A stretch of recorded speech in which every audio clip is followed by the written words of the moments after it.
Hello everyone and welcome to my channel Deutsch zu lernen. In today's video you are going to learn the difference between antworten and beantworten.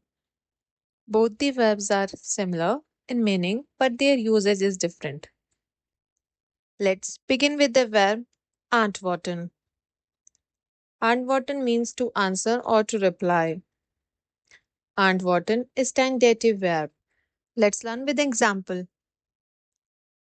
Zum Beispiel antwortet mir. Here, mir ist ein dative object. Let's learn one more usage of verb antworten.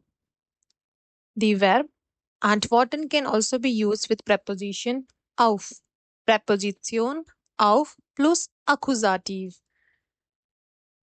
Let's learn with an example. Er antwortet auf meine Frage. Let's begin with the second verb, beantworten. Beantworten also means to answer or to reply. Beantworten steht immer mit einem Akkusativobjekt. Let's learn with an example. Herr Müller beantwortet die E-Mail. Here, the email ist ein Akkusativobjekt. Thanks for watching. For more such videos, please like, share and subscribe my channel.